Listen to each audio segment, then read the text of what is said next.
Sir, your name? Sorry, Judge. Fellas Lane. All right, this is the date for non-jury trial, and this is a non-payment of rent case. How much is the plaintiff claim is owing? The total balance at this time is $3,320.17 plus court costs of $161. 3,000, I'm sorry, 3,000. $3,320.17. All right. Sir, of that amount, is there any that you believe that you owe? No, You were going to say something. I was going to ask to object what he was about to say as far as about the numbers. About saying what I owe, but you already answered the question. Ask me the question. Right from the start, the courtroom sets a routine tone, names, roles, and the nature of the case. It's a straightforward non-payment of rent dispute, something courts handle daily. But even in these early seconds, you can sense this won't stay ordinary for long. The judge is calm, procedural, and focused on facts, while the defendant already hints at resistance. What begins as standard legal housekeeping is quietly setting the stage for something far more unusual. The structure feels normal, but the energy suggests friction ahead. It's the calm before the storm. Every word here matters because it anchors the case in reality before things drift into confusion. And I Mr. can break Fenn, down that amount if you want me to, Your Honor. pardon? I can break down the amount if you'd like me to. Just one moment, we'll get to that. Sir, can I ask you, I received the documents from you. Is there a reason why you don't think you owe that amount? Because it's already been paid, Your Honor. Far as reporting adverse information about a co-signer Act 211 of 1989, Vanessa Place is trying to held me liable as the co-signer when I have an interest and a signature and I'm a natural person. So they're trying to hold liable. Okay, so let me ask you this. Okay. The amount owed is clearly stated, $3,320.17, and the judge immediately asks a critical question. Does the defendant admit owing any of it? The answer is a firm no. This is the first major fork in the road. Most cases hinge on negotiation or partial acknowledgement, but here, the defendant completely rejects the claim. That denial forces the court into full examination mode, and you can already tell this won't be resolved quickly. It raises the stakes instantly. The judge now has no choice but to dig deeper. This is where a simple dispute begins transforming into a full legal confrontation. Just so that I have the background on it. You reside in this unit that's at, I think 315B at 1000. You reside there. That's my place of abode. Well, you live there, right? Depends what you're talking about. I'm acting as a consumer. So, as far as like my, I'm there on special appearance, and my estate stays there. But as far as a natural man, I don't have no place. As far as my estate and my. Okay, so when whoever is in this courtroom leaves here to go to what they would call home, where does this person that's sitting here go? To my place of abode, Your Honor. Which is where? The judge tries to establish basic facts, where the defendant lives. Instead of a simple answer, the defendant responds with abstract language about special appearance and estate. This is the first clear sign of sovereign-style rhetoric. The judge, unfazed, cuts through the confusion and brings the discussion back to reality. Where do you actually live? It's a subtle but powerful moment showing the court's insistence on clarity. The defendant tries to complicate something simple. The judge simplifies something complicated. That contrast defines the entire case moving forward. Okay. At the 315B. Correct. All right. That's what I need to know. Okay. Do you have a ledger? And I'll give Mr. Lane a copy also. Thank you. And Mr. Fantera, this would be your witness, is Yes. that correct? Okay, why don't we do this? Why don't we have her and Mr. Lane sworn in, please? Thank you. Witnesses are sworn in, and the courtroom transitions into evidentiary mode. The process is orderly and professional, contrasting sharply with the defendant's earlier vague statements. This shift highlights how courts rely on structure and sworn testimony, not philosophical arguments. The judge is building a record, preparing to rely on facts rather than theories. It's a reminder that courtroom procedure is designed to filter truth from noise. While the defendant speaks in concepts, the court operates on verifiable statements. That gap is becoming more visible with each passing moment. Yeah, one.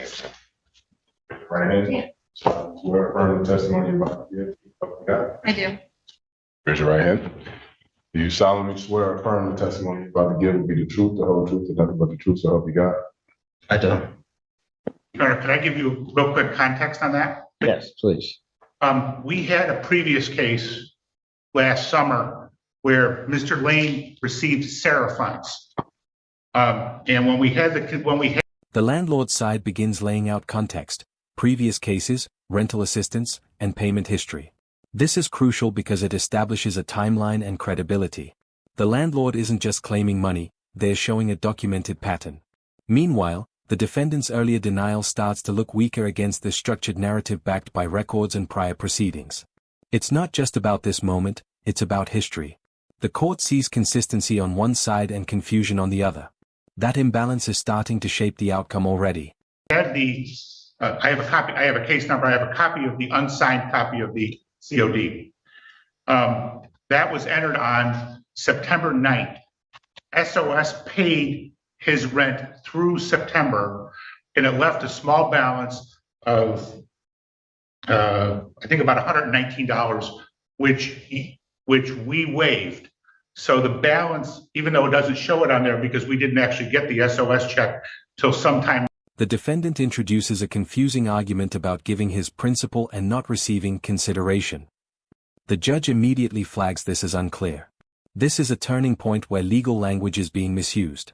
The defendant is trying to sound technical, but the lack of coherence undermines the argument. Courts require clarity, not buzzwords. When terms are used incorrectly, they lose all power. The judge's confusion reflects the legal system's standard: if it doesn't make sense, it doesn't stand.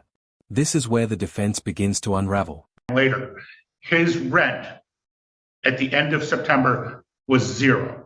Got it. So the total balance that's on there is 5 months of rent at $513, water and sewer bills, electric bills. There's not even any late fees, and then there's 161 in court costs. So I just want to clarify that, in fact, none of this goes back past September 30th. In fact, I don't know if you remember. The judge forces a direct answer. Are you the person named in the case? The defendant tries to dodge with special appearance, but the judge shuts it down. This is a critical moment. Identity must be established before anything else. The judge reasserts authority and keeps the case grounded in legal reality, not procedural games. There's no room for ambiguity here. You are either the person or you are not. By locking this down, the judge removes a major escape route. The case is now firmly tied to the defendant. We actually, when we had the previous case, Mr. Lane had sued Peninsula Place seeking the return of all money he paid forever. And he denied that he owed money, but simultaneously applied for Sarah, and he denied he applied for Sarah. You verified with probably Aaron at the time that he had applied for Sarah. He ended up getting Sarah funds. He would not sign the COD, and then you basically gave him a choice. I'll enter the COD, or we'll have a trial and I'll give you a judgment. But it sounds like he's raising some of the same stuff now that he attempted to raise. Your Honor, free to speak. Go ahead, sir. So, Your Honor, when I applied at first I didn't know what I was applying for. So when I applied for Sarah funding, I ended up giving my principal. Now the judge asks the most important question: did you pay rent? The defendant says yes, but not in money. Instead, he claims to have used credits. This is where the case takes a sharp turn into unconventional territory. The judge senses it immediately and begins probing deeper. This answer opens the door to a completely different kind of argument. It's no longer about whether rent was paid, it's about redefining what payment even means. And that's where things start to fall apart. Information, which was my name, my date of birth, and my social security number. Basically, I'm here today saying that I gave my principal to Peninsula Place and I've never received any consideration. Your Honor, I don't understand what that means. I again, I don't know what that means. However, are you Trellis Lane? That's a yes or no. Because I'll tell you, if you are, then we'll go ahead with the trial. If you're not Trellis Lane, then I'm going to give them a judgment by default because Trellis Lane hasn't shown. I'm here on special appearance. No, you can't do that. You are not an attorney at law because you can't appear for somebody else. So my question is, and I'll ask it again, are you Trellis Lane? Yes, Your Honor. Thank you. So, Mr. Lane, October of 2022, did you pay rent to the landlord? Yes, Your Honor. Okay, and how did you pay that? I'm paying with my credits that's on file. So I sent instructions back in May, basically to get my account zero every month. The defendant explains his credit system, claiming money hasn't existed since 1933. This is a classic sovereign argument. The judge doesn't engage with the theory itself but instead asks practical questions. Who runs this system? The gap between belief and legal reality becomes obvious. The defendant speaks in ideology, while the judge demands logistics. That mismatch is critical. Courts don't validate theories, they verify facts. And here, there are no facts to support the claim. The argument sounds bold, but it collapses under scrutiny. What? I sent instructions back in May, then I sent another one to December to the CEO. The CEO of what?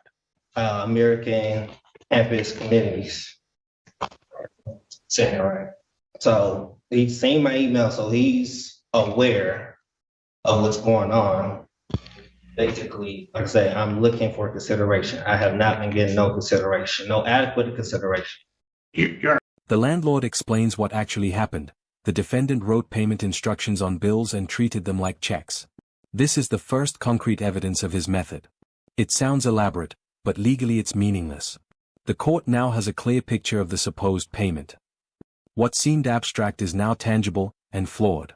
This moment translates theory into action, and once examined, that action doesn't hold up. The illusion of payment disappears under legal light. Well, you get adequate consideration for the contract and any payment by virtue of the fact that you have a residence. So I don't think consideration is even an issue. But yeah, I have several questions. Well, you can go ahead and ask your questions, but I don't know. Let me just ask this. October 2022, how did you pay your rent? I paid with my took the bill, I endorsed it. Did you give them cash? We don't have, We being whom? I'm saying, it's a credit system, Your Honor. So what? Credit system. We don't. So who's in charge of this credit system? So who's in charge? Surely. I mean, we haven't had money since 1933, the American Bacon Act. We being who? The judge confirms the defendant's actions, and he openly admits it. This admission is critical, it locks in the facts. There's no dispute about what he did, only whether it counts as payment. From here, the legal analysis becomes straightforward. Once facts are agreed upon, the court simply applies the law. And in this case, the law is not on his side. His honesty here actually seals his fate. Sometimes, clarity accelerates consequences. Who are you talking about when you say we haven't had money? Who is we? far as like the United States haven't had money since 19. Oh, they definitely have, and I spent my share. So I don't know. You're saying you gave them credit. Yes. In what form did you give them credit in the month of October 2022? Then credit, I took the bill, which they give me a bill every month, which is a statement. I take the statement. If you want to, I can show you what Yeah, I'm doing. I know what he's referring to. Can I show you? Yeah. Well, show him, and then I got copies for him. Here's what he's getting, Your Honor. We have a third-party billing company called Zigo. And so what they do is every month they bill the utilities. So he gets this bill. The judge asks a key question: who is giving you this credit? The defendant can't provide a clear answer. This exposes the foundation of his argument. It's not based on any real institution or system. The lack of a credible source begins to collapse his position. Credit without a creditor is meaningless. The judge is dismantling the argument piece by piece. Without a source, there's no legitimacy. And without legitimacy, there's no defense. And then you'll see at the bottom, what he writes is pay to the order of Peninsula Place. And so what he's taken, so for example, the top one says pay to the order of Peninsula Place, $662.12. That amount is his monthly rent plus the $123.12 in utilities that are at the top. There's 3 of these that I've attacked. So what he does is he cuts off the bottom and he mails that in as with instructions to pay to the order of Peninsula Place as if that's a check. have this marked as plaintiff's exhibit and 2. The ledger being 1. But Mr. Lane, you have a copy of what I've marked as plaintiff's exhibit 2. Is what Mr. Fantera described, is that correct? Is that what you do? Yes. The judge simplifies everything. Did you pay in US dollars? The answer is no. This is the moment the case effectively ends, even if proceedings continue. Payment in recognized currency is a basic requirement, and the defendant admits he didn't meet it. This is the cleanest, most decisive moment. Everything else becomes irrelevant after this admission. It's the legal equivalent of a checkmate. I'm accepting the credits that's given to me and I'm transferring it back. Who's giving you this credit? They who? So Peninsula Place, so in the beginning, when I signed up with Peninsula Place, I gave my principal information. So those payments are supposed to come to me as credit. So What payment? the payments that's coming every month.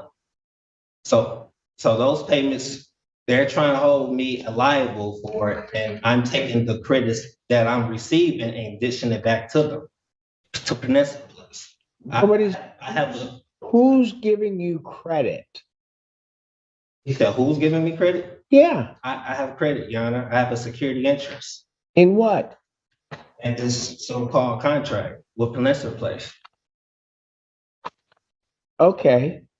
The judge asks for proof of an account tied to this credit. None is provided. This highlights a fundamental legal principle: claims must be backed by evidence. Without documentation, the argument holds no weight. Assertions alone don't win cases. Evidence does. And here, the silence speaks louder than any explanation. The defense is now running on empty. But who's giving you credit? Young man, you keep using these terms, payment, credit, and it seems to me as I'm listening to you that you're using them improperly.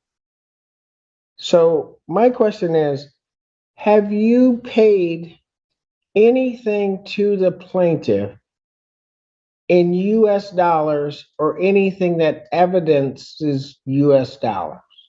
No, I haven't paid in US dollars. Or anything evidencing US dollars? Like a check, credit card, anything like that? So this is. No, that's a yes or no. Can you repeat the question, Your Honor? Have you, let me just break it apart so we get it real clear. have you paid for the months of October 2022, November 2022, December 2022, January 2023, or February? The judge presses further. Where could the landlord go to access this money? The defendant can't answer. This question exposes the impracticality of his theory. If funds can't be accessed, they don't exist in legal terms. It's a simple but devastating point. Money must be usable. If it can't be used, it can't be counted. The argument collapses under its own logic. February of 2023, have you paid to anything to Peninsular Place in US dollars? No, Your Honor. Have you paid anything to them that is evidence of an account which holds US dollars? Yes, Your Honor. What? And what account is it attached to? You better be careful about answering my question. Because if you're telling me that you gave them or paid them something that evidences an account that can access US dollars, show it to me. You said that's access to US dollars? Right here. What is that? What Mr. Fantera just gave? Yes, How does that access US dollars? because Your Honor, this account, I'm the holder and I have. The defendant tries to shift to landlord-tenant law, but the judge redirects him. This shows the court's discipline, staying focused on relevant issues. The defendant's attempts to pivot only highlight his lack of a solid defense. Changing topics doesn't change facts. The judge keeps the conversation anchored. And that consistency is what keeps the process fair and effective. Interest. Then show me the balance on that account. They show you the balance? Yep. Just showed you the balance. No, you haven't shown me anything. Show me the balance on the account. If you give somebody something that evidences that they can access US dollars, then there is a balance on that account in terms of what you're giving them.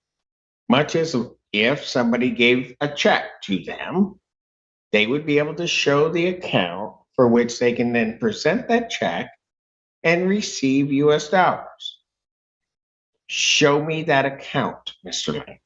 Like I said, Your Honor, I don't know what else you're asking for. This is the. No, you know exactly what I'm asking for. You're asking for something that's coming out. Something that evidences that by that piece of paper that you've given them, that they can access US dollars. Okay. I don't have any other account. The defendant suggests the landlord could use a trust or treasury. The judge dismantles this by asking for specifics. Again, none are provided. The argument remains abstract and unsupported. Specifics are the backbone of legal claims. Without them, everything falls apart. The judge is exposing the gap between imagination and reality. Besides this, Your Honor. You don't have any what? I said I don't have any other evidence besides this right here. That does not show me that they can access US dollars. Okay. Where would they take that to, in your mind? Where would they take that to access the United States dollars? Put it on the ledger. Where would they take it to access US dollars? So, okay. So, Your Honor, so I got a question. As far as landlord and tenant relations, relationships, it's sitting here. I'll try to answer your question as soon as you answer mine. Okay. Where would they take it to access US dollars? They would take it and take the check and put it on a ledger with my credit. Because if I owe something, Your Honor, it would be in a negative balance. The idea that the U.S. Treasury is involved is introduced. The judge challenges it directly, exposing its absurdity. This is a moment where logic meets fantasy, and the gap is undeniable. The courtroom doesn't entertain speculation. It demands proof. And here, there is none. The argument loses all credibility. How can I pay something that's in a positive balance? How can You don't have a positive balance. this is You have given them a piece of paper that you yourself just said is a check. So where would they take that to access your account so Your Honor, and receive US dollars? they're acting in dishonor. They're taking it and they never said anything about or object to it. So it was off Oh, they're objecting now, certainly. Where would they take it, Mr. Lang? so where would they take it? I mean, as far as they have a security deposit deposition bond. So they have it in a financial institution. What financial institution I'm not, would they take it to get cash from your check, as you call it, that would then be debited? The judge clarifies, you haven't paid anything. This is stated plainly, cutting through all confusion. The simplicity of this statement contrasts sharply with the defendant's complicated explanations. Sometimes, the truth is straightforward. And here, it's unavoidable. No payment means no defense. From your account, where would they take it? debited, so what about the credits, Your Honor? I don't see a credit. On this paper, it says credit, payments, and credits. That's not what it means, to the extent it says that. You have no credit. Where would they take it to get US dollars? So where would they take it? They would take it out of my trust, Your Honor. Out of your trust. Yes. Where is this trust located? We all have a trust in me. Okay, let's say we all do. I'm not accepting your premise, but let's say we all do. Where is your trust located? I'm not sure where it's located, Your Honor, but So if they wanted US dollars for this thing you purport to be a check, you can't tell them where to take it. The defendant argues about contract terms not specifying payment type. The judge counters by explaining that payment must have value. This reinforces basic contract law principles. Words don't override reality. Value must be real, measurable, and transferable. Without that, there is no fulfillment of obligation. in the Treasury, Which treasury? US Treasury, Oh, so they have to go to the US Treasury with this thing that purports to be a check. Really? they was pulling from the Treasury. That's why they asked for my information. Who is pulling from the treasury? Peninsula Place, Your Honor. So Peninsula Place is pulling from the US Treasury. I got the account attached to my name with my social and my information. So they're pulling from the US Treasury because of that? Say that again? So because of that, they're pulling from the US Treasury? I mean, they're charging the account. So this account has my information tied into it, which is showing that it's already prepaid. So what they're trying to do is Peninsula is trying to make me repay. You've never paid anything, so they're not trying to make you repay, they're trying to make you pay. The defendant claims everyone has a $1 billion credit line. The judge focuses him back. What about yours?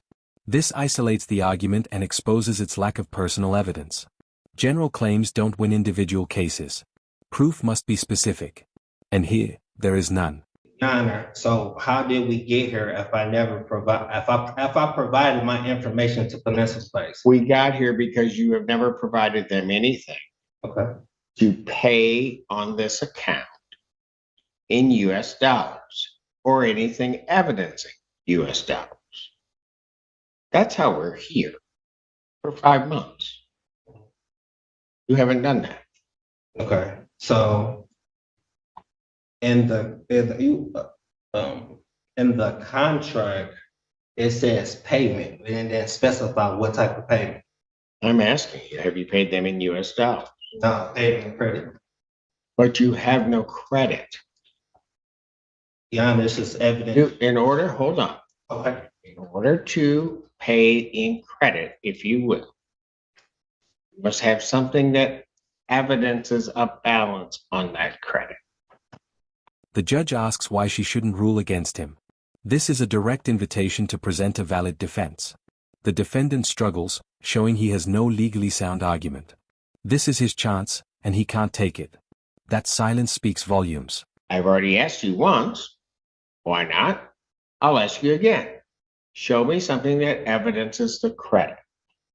That shows the credit, the birth certificate, and the social security number showing my line of credit that I applied. So how much is in that line of credit? You say how much is in the line of credit? Sure. If you got a line of credit, it's got to have a value. So how much is in it? I believe everybody has $1 billion. I didn't ask everybody. I'm asking how much is in your line of credit? Well, for what Peninsula Place, whatever. No, I'm asking you. You're saying that your birth certificate and the Social Security, you have a line of credit.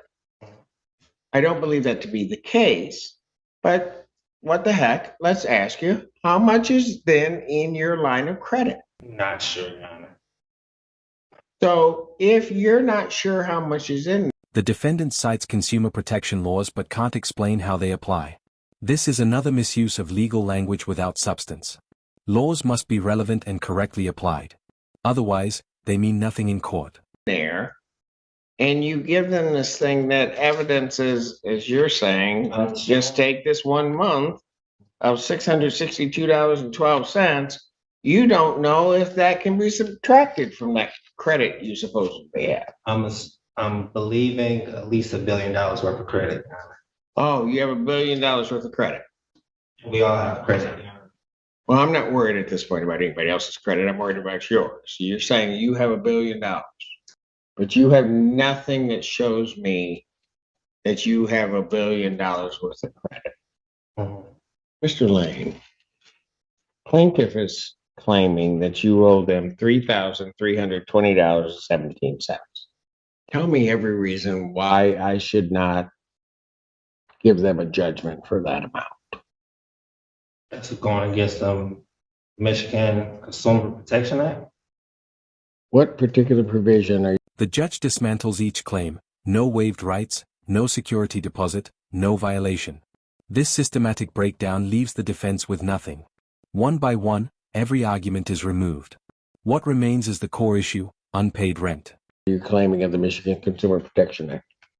Enter into a consumer transaction in which the consumer waives or purports to waive right, benefit, or immunity provided by law, unless a waiver in clearly state and the consumer has specified consent to it. I never gave no consent. What have they asked you to waive? You said, where they asked me to waive Mhm. my rights? To as a what? consumer. As a consumer of what? You said a consumer of what? Yeah.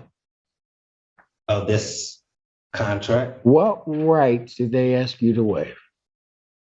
my interest. What interest? I have an interest in this so-called contract. Oh, you do. You also have certain obligations under that contract. So I have obligations. Oh, yeah. Okay. Like payment. Okay. According. The judge presses again for any valid reason. None is provided. The repetition emphasizes the absence of a real defense. This isn't persistence, it's exposure. There's simply nothing left to argue. To, like I said, landlord and tenant relationship. Pay the landlord for all the rent arranged under this rental agreement. And that's basically what I have the security deposit for. No, your security deposit is not under Michigan law for that reason. What is for, Your Honor? That's what it says, security deposit permissible uses. And there is no security deposit under this lease. They do not require a security deposit. It's zero. Okay. Even worse. Under which You don't have a security deposit. Your security deposit is zero. You did not pay a security deposit when you moved in. This client does not require. you say move in, all this from where? And even if you had one, the Security Deposit Act, you can't apply it. Sorry. So what other reason do you have? The defendant argues unfair contract terms. The judge points out he chose to sign it. This reinforces personal responsibility in contracts. You can't accept benefits and reject obligations later. Why you don't owe this money? And what other reason? Yeah, you told me Landlord-Tenant Relationship Act, which you haven't pointed to a particular provision. You talked about a security deposit of which you have none, so that can't be a reason. I don't know, and you haven't pointed to anything under the Landlord-Tenant Relationship Act that would even be applicable in this particular case regarding the monies that you owe. You cited the Michigan Consumer Protection Act. There's been no benefit that they've denied you, no interest that they've denied you. So that can't apply. Give me anything else as to why you don't owe this. Anything else why I don't know? I don't understand what else that you're looking for.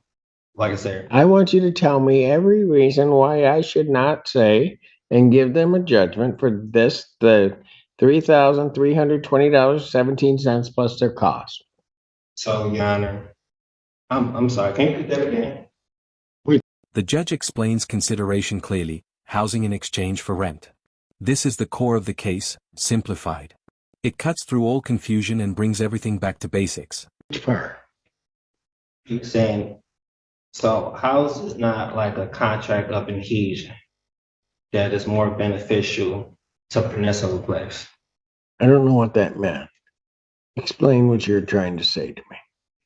So it's two parties, and I consider the weaker part. So they wrote this contract and all in the benefit for them. So where did I have any say so in this contract? Well, you had the big say so of no, you didn't have to sign it. So ain't that false and misleading? They was never no. No, it's not false and misleading. It's supposed They to be didn't. disclosure. They didn't force you to sign it. You signed it. So I'm signing. So is this a loan that I'm getting from Peninsula Place? No, you are not getting a loan from Peninsula Place. So, You are renting an apartment. correct. The defendant insists bills are prepaid. The judge rejects this outright, reaffirming the actual balance owed. Belief doesn't override records. Facts do. Consideration for the use of that apartment, which belongs to Peninsula Place, you're to pay them rent. You haven't for the last 5 months. Actually, you didn't pay it before then because Sarah paid it, but you haven't paid rent for the last 5 months. Yeah, no, all bills are prepaid. No, they're not. Okay. Your bill is not prepaid. Like I said, it's in the positive balance. If I owe anything, it will be in the negative. I don't even know what that means because your positive versus negative is different than anybody else I've ever come across. You said my positive is. Yes, right now you're in the negative of about $3,320.17. Yana, when I log into my portal, it shows a positive balance. I can't owe something in a positive balance. It's just if I log into my app on my mobile device to look at my bank account, it's in a positive balance. Your bank account. Yes, this is a positive balance. The judge clarifies that having your name on something doesn't make it an account. This addresses a key misunderstanding. Ownership and labeling are not the same as financial control. If I owe anything, it will be. So you have the money. So you have $3,320.17. I'm giving an example. What's giving an example? If I owe anything, it'll be in the negative. I don't know what that means. You So- don't have a credit on this account. You owe them $33.20.17. If I don't have a credit, Yana, how do they make up an account number with all my information? I had to give them something. Yeah, you gave them your information. The only thing you haven't done is give them money. So in other words, you're telling me that I have to repay them, which is already paid. You never paid it. Okay. No matter how many times you keep saying it, you never paid it. Like I said, John, You've never paid anything since October. I have federal questions. You have federal questions. Okay, well, you can take those up where The judge highlights the absence of any real payment method. This reinforces the central issue again. Without a valid transaction, there is no payment, simple as that. I'll hear those. I don't know what federal questions you have because every state question that you attempted to try to raise falls flat on its face. There's no violation of the Michigan Consumer Protection Act. There's no violation of the Truth in Renting Act. You haven't paid anything. You won't show me an account where that even evidences that you have the money. You haven't paid it. So this account right here doesn't show my name, Your Honor. You don't have an account. If you're talking about a financial account, you don't have an account. You haven't shown me one. I've asked you for it. You haven't shown it to me. Like I said, the account is right here, Your Honor. That's not your account. So who account is it? It has my name on it. You keep calling it an account. It is not an account. You'll have a lot of things that will have your name on them. They aren't your account. They're tied into with me, and I have an interest. Okay. You can have an interest. You can. The landlord confirms the balance under oath. This seals the factual side of the case. Testimony plus records equals proof. The foundation is now complete. Have all of that. You have nothing where they could go and get cash. Nothing where they could go and get anything that would even remotely represent payment on this account. And you haven't done so for the last 5 months. So, Your Honor, on this ledger, it say payments credit. Look, I'm not going to sit up there and go back and forth with you on that. I asked you just plain out. Tell me every reason why you don't think you owe this money. So, Your Honor, I'm a responsible party, and I gave my endorsements. They accepted, and I'm demanding payment. They never gave me payment. Like I said, I have my birth certificate, I have the social security number showing that I am the Do you home. have a bank account? My bank account? What does the bank account have to do with? Because that's usually how people pay for their rent. Your Honor, all I'm doing is enforcing. The defendant raises a jury issue, but it's dismissed due to procedural rules. This shows the importance of timing in legal rights. Missed steps have consequences. My rights. I'm not sure which rights you think you're enforcing because I haven't heard one yet. Is there any other reason you believe that you don't owe this 33-20-17 that you have not already stated to me? Any other reason? No, I don't have any other reason besides, like I said, Your Honor, it's already prepaid. And they're trying to make me pay twice, acting in dishonor, accepting and not returning, not saying anything of it. They're not accepting. So they've been taking it ever since I started, maybe March last year. Ma'am, your name is Jane. Jane, full name? Jane Hogan. Ms. Hogan. And what is your position with Peninsula Place? I'm the property general manager. Okay. And you would be familiar with the books and ledger regarding this particular unit? Yes. You had Final opportunity is given to the defendant. He offers nothing new. The outcome is now inevitable. The process has run its course. an opportunity to review that prior to coming to court today. Is it true that $3,320.17 is the balance that's owed on this account? Yes, sir. Thank you. Sir, is there any other reason why you don't think you owe that money? Oh, yeah. Because I'm about ready to rule. Roll thoughts. Supposed to get a jury trial. No. I set this for trial sometime back in December, actually. So you waived it for a non-jury trial. Sir, you gave no objection nor requested a jury trial. So Yeah, I gave no objection. Okay. when I set the date on December 23rd, there was no objection to it. And because you had not requested a jury trial at any given point. So I'm not even going to get into that. You waived that right. Any other reason why you don't think you owe the money that's been testified? The judge delivers the ruling, full amount owed plus costs. The reasoning is clear and grounded in evidence. This is the natural conclusion of everything presented. To, sir. Oh, Your Honor. All right. Mr. Pantera, you forego closing argument. Yes, Your Honor. All right. Sir, anything else you want to say to the court? So I have federal questions to appeal a higher court. Yeah. As soon as I enter my judgment, you'll be able to appeal all you want, if you can perfect it. So the court, having heard the testimony in this case, the court would find that plaintiff has sustained their burden of showing that the defendant owes $3,320.17 in outstanding rent and charges on this account. And the court would order a judgment to the plaintiff in that amount, plus its cost. That would constitute then the redemption amount on this premises. The defendant would have 10 days pay that, which means he would have to pay that by, The case closes with a lesson. Confidence without understanding leads nowhere in court. Real law depends on facts, evidence, and valid payment, not theories. February 24th, or a writ of restitution or order of eviction may issue. I will sign a judgment. Should I show it to Mr. Lane? Show it to him if you'd like, or you This is can the present it judgment to I'm the court. I've issued my judgment. Okay. The court has signed that judgment. This entire exchange becomes a textbook example of how not to defend a case. That if you found this breakdown helpful, make sure to like the video, subscribe to the channel, and we'll see you in the next video.